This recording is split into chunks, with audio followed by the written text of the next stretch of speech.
Frock tour is a whirlwind Australian tour. Indeed. What amazing wisdom are you hoping to bring to brides in Australia, around Australia? My wisdom is the wisdom to know that the wisdom comes from the people that are in the front line. So first and foremost, my wisdom is being open, being understanding, being down to earth, being communicative. And in that way, I can bring my best of what I know together with what the brides need. Yeah. That's number one. Yeah, absolutely. Number one, it's like you can talk to yourself in the mirror, but you kind of know what you look like. Yeah. Some days better than others. Yeah. So, For sure. Yeah. Absolutely. So when you go between the States and Australia, what are the biggest differences, if there are any, that you notice between the tastes of the brides or the trends that they like? Now, I'm not buttering up the brides of Adelaide or Australia or anywhere. But please do. But I want to tell you, and it's genuine and it's serious. And here's Paula from Adelaide Bride and Bloom. A big applause to one of our most amazing retailers. And we might get a few questions into Paula as well, because she's at the front line as well. I think that the biggest difference is there is none. If I have a bride at Adelaide Bride and Bloom or at Kleinfeld in Manhattan, the scoop is there is no difference in taste. I would say Australian brides are maybe slightly more pragmatic. They're not going to be buttered up, and they don't get hysterical over their dress.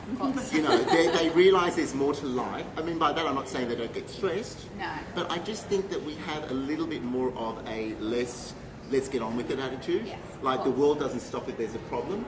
They will, look at it. The taste is the same.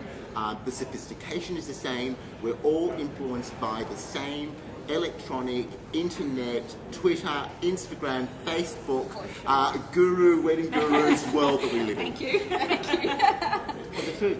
Yeah, absolutely. Yeah, we find that people are just, from all over the world. I mean, some countries that we have views from, we've never even heard of. I'm sure. And and it just goes to show that it doesn't matter where you sit in the world.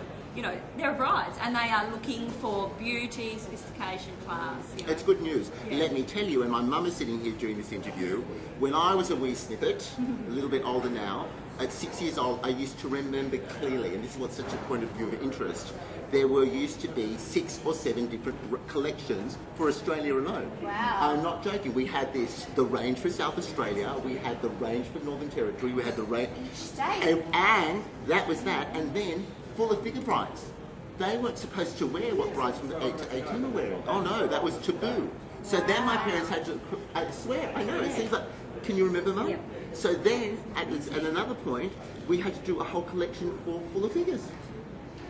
So they couldn't choose from, That just wasn't that available. dress, but wow. Just wasn't available. For 8 to 18 was that range, Yep. for that state. Yes. And then there was another range for a full of figure bride, again another 6. Yeah, I remember. It's like, and my mother was as a whiz at it, so Yeah. just as well I'm the beauty and they're the brains. Just as you're the brains, Mum. You're the Just brains. as well. I think you're a beauty as well. No, anyway. So everyone knows your Roth collections are full of stunning gowns, from the simplest to the traditional, through to extravagant, Yeah. through to the exotic. Yes. What's the big question? Do you have an absolute favourite? Now look, like every good parent, of course I'm going to say that I led all my children. Oh, equally. But I have to tell you, it's really interesting because I think sometimes we get everything in reverse. The bottom line is, this is a piece of fabric. You're wearing a piece of fabric, you're wearing a piece of fabric. What's making it you is you. Mm-hmm. So at the end of the day, of course there are gals that I maybe love more than others, but when I see, we were yesterday at Adelaide Bride and Bloom, we were literally there. And this gown, look, it's okay, I like it. It's a classic gown. This bride put on that gown and I'm like, I got a reappreciation of my own work. Mm-hmm. It looked so amazing on her and it was so well fitted. And I was saying to Paula, I'm like, I can't believe it. That is that my gown. Yeah. And so it's like this. Amazing. Think about it in another analogy in this way. When you have a neon sign, what is it made of? It's made of the tubing and the electricity. We are the tubing, the bride's the electricity, bottom line. Yeah. For sure. That's a good... Yeah. It's a great one, That's isn't a it? great one. Truly. And Yeah. any designer that thinks other needs to settle down. I think so. Truly, It's the bride that lights up the dress.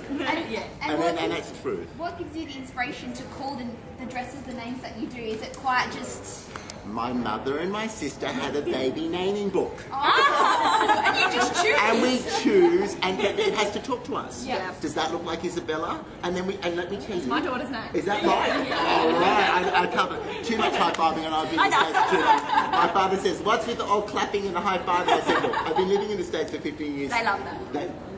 Lots of applauding, lots of Yeah. high fiving. But no, I think that actually part of that is the personality of the dress. Yes. Do you know it's the hardest, the one that we actually have more words over than anything else? The gown takes 5 minutes. It's the name. Yeah. The name. No, and of course I have to defer it to my mother and my sister because I'm a gentleman. But believe me, I put up a fight. Yeah. I put up a bit. But now my sister has Zoe and Max, my niece and nephew, 3.5 going on 4.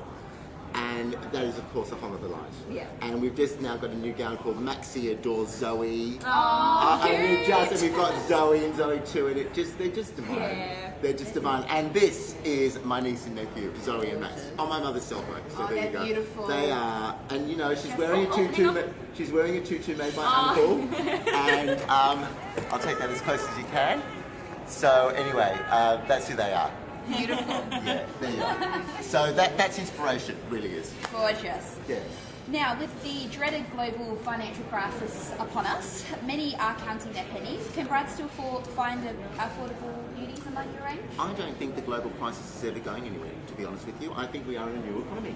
And I say this, ladies and gentlemen, vote for me for Prime Minister. No. If I was Prime Minister, I would make Adelaide its own area code. I think it should be 04. What's with 08? Why do you have to share with all the other states? Immediately I wouldn't know the state. No, look, this is what I think. I think that times are tough because we are in a global economy.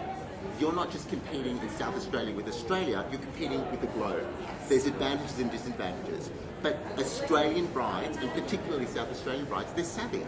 So the thing is, I think that they've read, they've gone on the internet, they've done their research, and they ask the questions. I think it's really important to be savvy and to really save money and angst. When you're going into a store, it's gown insurance. If you go online, look, there are many excellent experiences with online. I'm not saying there's not, but who wants to play the Russian roulette? Yeah. So, you know, if you want to buy your gown online, God bless you, it's all good, but we provide a very discernible difference. And I love online as a result because we are personable, we're available. Yes, issues can happen, and I'm going to be really honest with you. We had a bride going on a destination. For some reason, it went through quality control. We thought the crinkle was just of the packaging.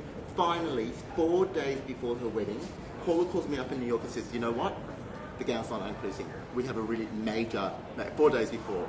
Do you know we turned that gown around and had it flown out from Hong Kong to Fiji in 4 days? Wow. That, and you know what? And look, it could have missed it, it could have happened, but you know what? She had me on the phone. I was there. And I want to be there. Yes. This is a personal thing. So if you want to be savvy, you want to go to people that you can trust, that our retailer here in Adelaide is exclusive to us, is extraordinary. And at the end of the day, bring on the coffee and the water. At the end of the day, come in. At the end of the day, you need to have people that are trustworthy. It is your wedding. Of course. And if you say to them, look, this is my budget, this is the look I want. If you've got a reputable person, they're going to work with you. And they're going to say, you know what, to get the train we can save $300, get a longer veil, you're going to be much better. Yes. Or that gown doesn't look good, or, you know, they're your friend. They're your friend, and that's my advice. Yeah. Adelaide brides and balloons are your friend. You know what, I have really come to this conclusion. Because things are so serious with online competition for us, if I can't have somebody that's as genuine and authentic, you know, their own personality, looking after the brides for us, I don't want to be working with them. Yeah, Yeah. of I course. want less stores, and I really mean it, because at this point, it's that serious. Yeah. And I think, you know, there are so many horror stories of you know, buying online, but I think the whole going into the store and taking your friends or your bridal party and trying on the dress and all that, it's part of the whole experience. And Yes. when you buy a dress online and, you know, you lose that experience, it really takes away from, you know, your whole memory of your experience of your wedding. It does, and then I can act as the alter ego of this and be the bride that's inside of me. Because, by the way, I don't like to actually promote it, but there isn't in the bride in me. And I would say to her, that's all well and good, but I want to save $700 or $800. And I would say to that bride, You do, and we get it. But the thing is, we can save you that money too. Yeah. We can. We have got a range that goes from, $800 up to now with Michelle Roth nearly $6,000. Yeah. We can look after you. Yes. If you really, and you know what? When a person's genuine, we had a drive yesterday at Paula's, and basically, look, the gown was, I don't know, $800 or $900, and she really just had a particular budget. And I'm not going to say where we went, and we don't always do it, but when a person's a human being, you want to work with them. Yeah, of course. You want to work with them. So you know what? I think that we can do that and better online.